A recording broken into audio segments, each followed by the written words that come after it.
Never wake up in the morning for a day which you are going to approach as you might by firing both barrels of a shotgun and hoping to hit something. But pick out the most difficult project of the day and do it immediately the day begins. Select the time yourself, if it's possible, in which to assail the major difficulty of the moment. If there is a chore, for example, that you would like to put off more than anything else, some little peculiar situation that you have gradually built a complex against, do it first thing in the morning, before you have really a chance to get any more energy behind that complex.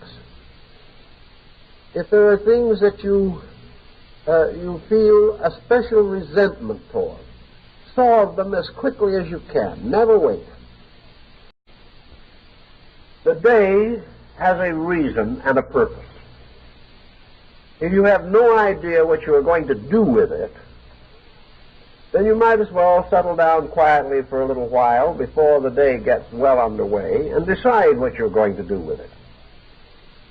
A day that is meaningless, a day that is purposeless, is just an energy waster. And where energy is wasted in this way, nearly always consequences are set in motion that demand more energy to repair damage. We cannot have a meaningless day without something coming along by which we hurt ourselves. If this meaningless day really was nothing, it wouldn't be quite so bad. But this meaningless day may, through boredom, lead us to extravagance that is desperately dangerous to us. So we can't afford this kind of a day. We have to have some reason for getting up in the morning. Now, we have reasons in the West for getting up. One is the job. This means that we got to drag ourselves out and get down to the old office or factory or something of that nature on time or have our pay docked. This is called the incentive system. But no one seems to be very much thrilled by it. Actually, the job has to be done. We have to pay the bills of life, there's no doubt about it. But an individual whose life is only a job is missing a great deal of something. The individual whose life is not only just a job, but just a job which he resents. A job in which he finds no satisfaction, but simply a monotonous repetition of an assigned task for no purpose. Well, perhaps there is a purpose. Man has a family. He is duty-bound to do what he can to support and advance the state of that family. So he must work to make sure that these others have what they need. But today the work program is such that if the individual takes all negative emotion out of it, takes all boredom and resentment out of it, frees himself from the self-pity angle of the job, like the man who says, I work all day and earn the money, I don't even get a dime out of it myself, it all goes to the family. This is self-pity. And while this remains as the psychology of life for that individual, self-pity can end only in a pitiful state for him. So whatever we are doing with this problem of daily survival, we've got to think it through, organize it, and get the acidity out of it. Today, by the time we are 65, we've shaken all our teeth loose with worry and fear. Our digestion is so bad that acidity has eaten up our mouths. And we are just unhappy due to pressures that our ancestors never knew.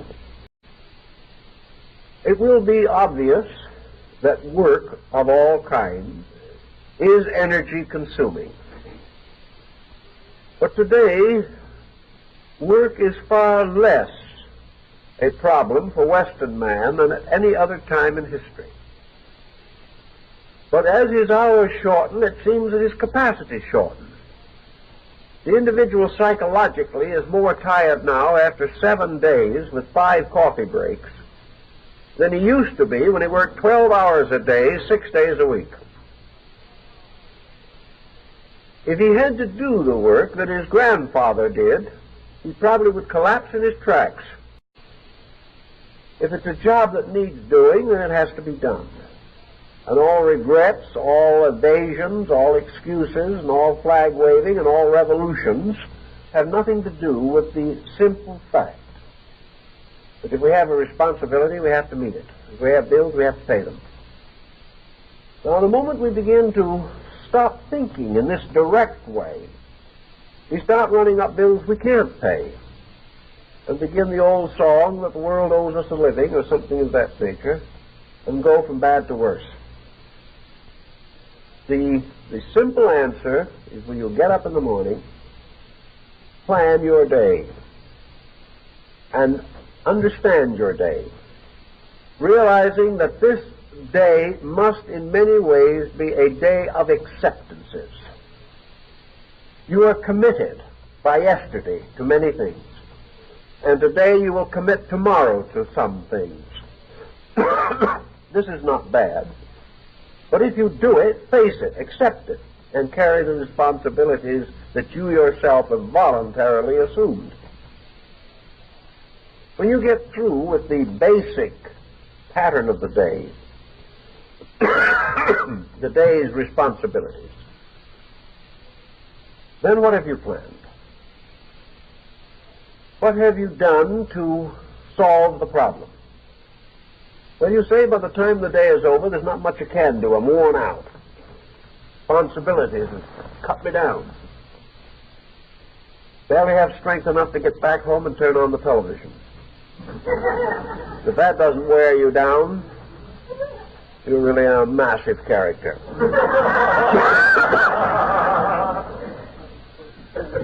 But actually, experiment has shown, under very careful test situations, that a person coming home from work is exactly like a child in the various grade rooms of a school.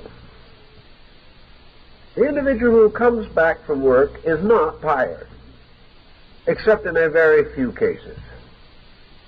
Maybe 10% of workers are physically tired.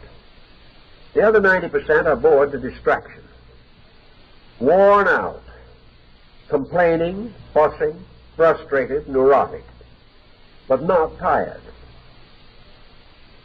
The exhaustion is psychic fatigue.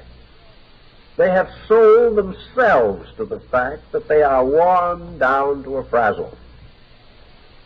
They're worn out simply because it is the only way in which they can excuse the fact that as personal beings, they have no lives.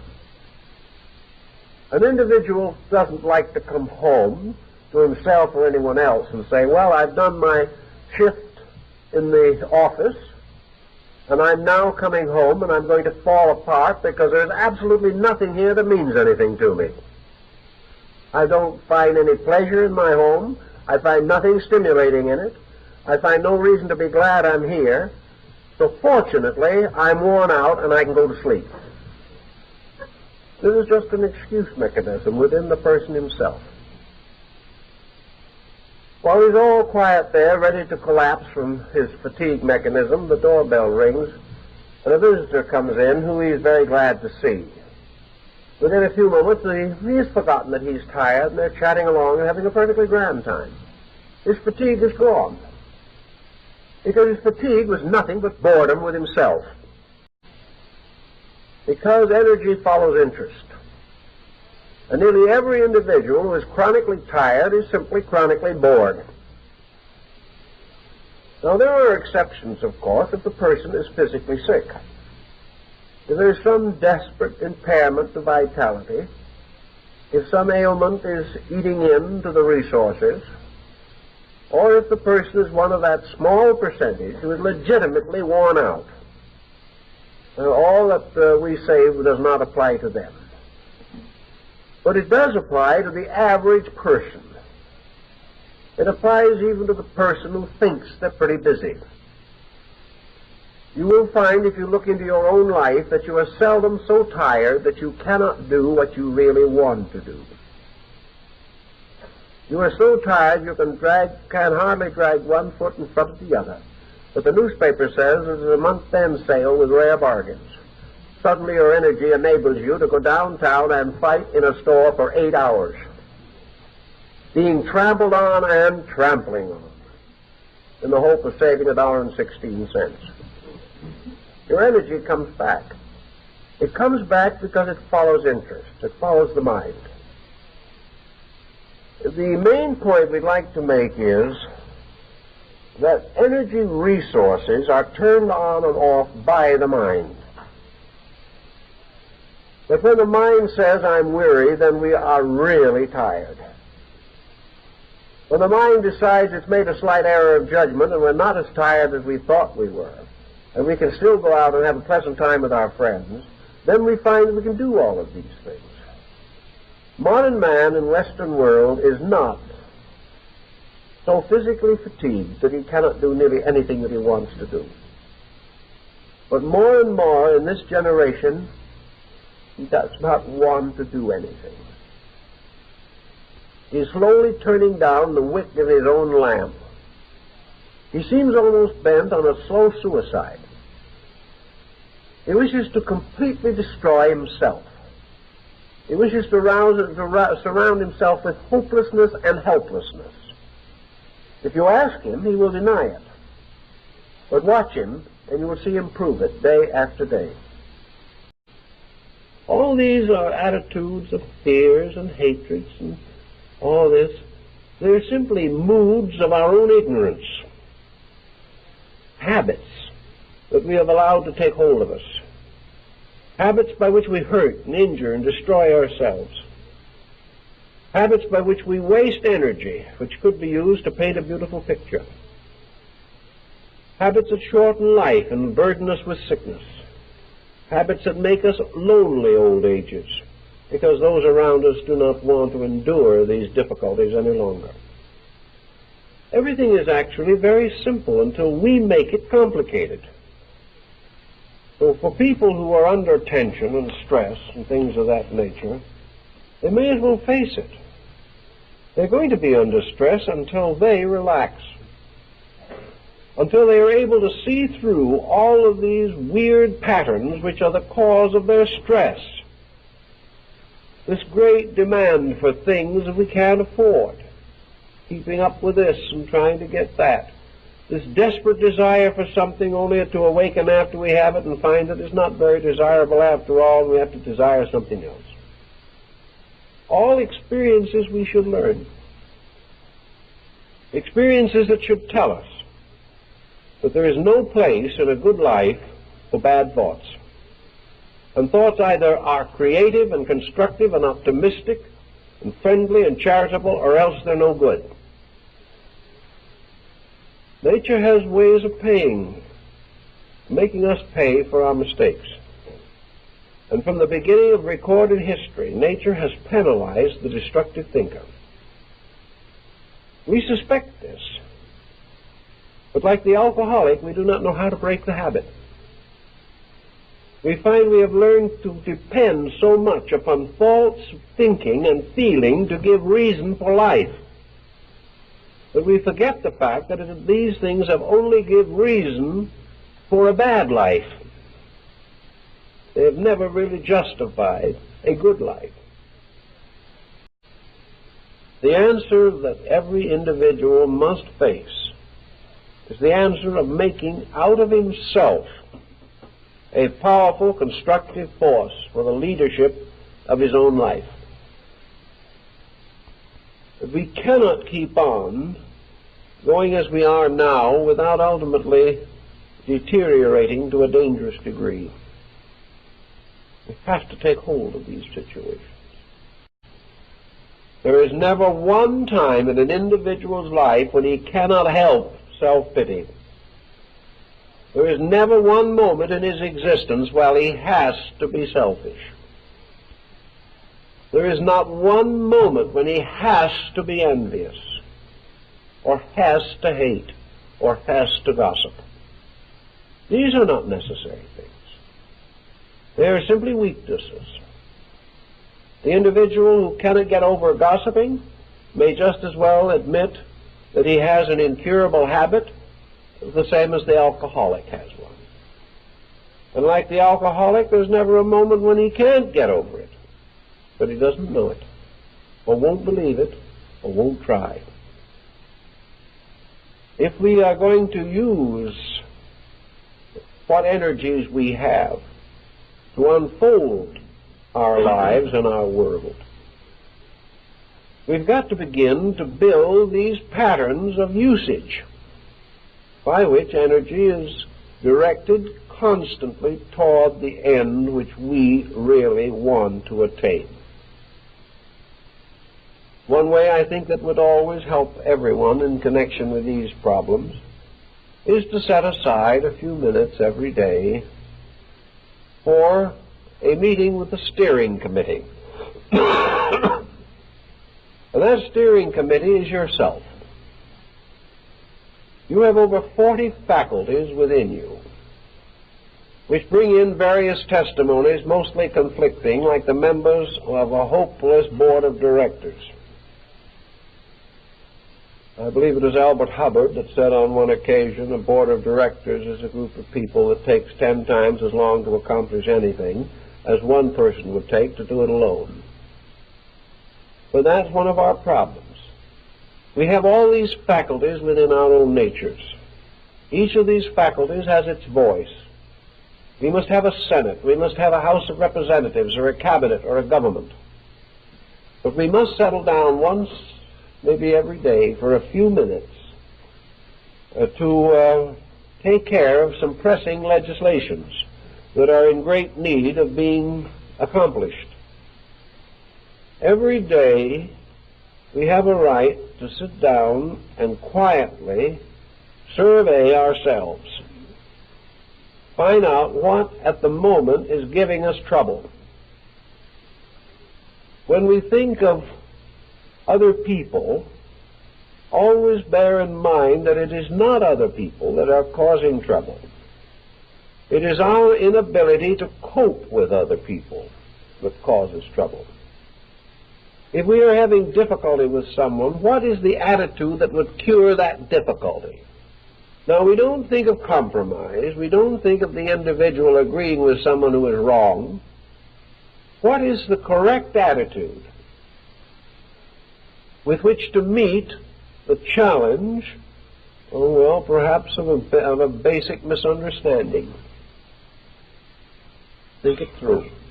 Quietly, peacefully, and with relaxation of mind and emotions, examine the facts. The moment you become fact-conscious, most of your problems will dissolve. Emotion and thought are fact destroyers. It's strange to think of thoughts as destroyers of truths, but they are. Our thoughts become merely eye servants of our own opinions. What we call a thought is nothing but an opinion used to defend some attitude of our own. Get away from this. There is a simple answer to everything. Find it. There is a simple, natural, dignified, immediate way of solving problems. Seek that way. And dedicate every phase of life to solution of complication. Start no new project while old ones are unfinished. Do not try to avoid one situation by creating another to confuse it further. Solve the one. And always solve without hatred, without prejudice, without unhappiness. Always find that solution must bring with it complete peace, Nothing is solved unless it ends in a deep, happy feeling in yourself. A feeling of victory, a feeling that it is right, a feeling that something that is wrong has been taken away. A person who has been in poor health and is gradually recovering from an ailment may awaken one morning and suddenly, for the first time in months, feel alive. Suddenly he knows that he has had a victory over the ailment. He knows that in a mysterious way, health has reaffirmed itself in him. And there is a kind of strange feeling of well-being that accompanies this experience, this discovery. With solution, there is also this wonderful sense of well-being. There is the feeling that now this mystery is solved forever, that it will never arise again, that there can never be any mistakes of this kind repeated. And the only time when we can say that is when we have solved the thing in ourselves. Having this quiet peacefulness, we discover that we can do so much more. The hours that were spent struggling with these problems are now available for learning, for art, for music, for travel, for growth, for the development of the abilities of the individual. And if we can rescue 1/2 an hour from grudges and dedicate that half hour to growth, we will find that in 6 months great changes will take place in our lives and attitudes. We have to make the step, however. This step is not arming against an adversary. There isn't any adversary. This bad habit that we have been suffering with and struggling against for years is nothing but a form of self-hypnosis. It is an obsession that we have permitted to grow. It is a strange illusion from which we can awaken at any moment we want to. We have fashioned it. It has no life but the life of energy which we turn into it from our own supply. Turn off that energy. No longer energize negation, and it dies. And the energy which we have wasted on it is now available for progress. You cannot hate without energy. You cannot fear without energy. Cut off the energy. Refuse to allow negative things to be energized. When they arise, block them completely from your mind. When they try to insinuate themselves into your thinking, quietly deny them that right. Do not fight them. Simply refuse to accept them. Put in their place positive and constructive attitudes and things that need the doing. Now, this isn't a struggle that will take the rest of your life. Take an attitude that is troublesome to you and approach it systematically. Reduce the energy equivalent. Refuse to allow anything to add to that problem. Refuse to interpret any more trouble into that problem. Refuse to energize it by thinking or feeling about it. And in 3 months, the problem will die. If you will really do this. You don't have to fight it the rest of your life. Once you know you are master, once you realize that this problem is only a fraud in your own thinking, you can conquer it. Because it has nothing in the form of magnitude or strength or size to prevent it from being conquered. This terrible thing is only a nightmare which is removed by the mere process of waking up. So against all negative attitudes, follow the Zen concept of just wake up. Wake up to this garden world with the pool, the stone lantern. Wake up to a strange world that is so full of gracious and beautiful things that there is no time, no energy, no need to waste one single moment in the contemplation of negation or destruction. If you will work with this problem, I think you will find that you will feel better, will solve problems, and have much more life and vitality with which to carry on new and better interests that you might like to develop. Well, I guess our time is up, so we thank you for being with us this evening.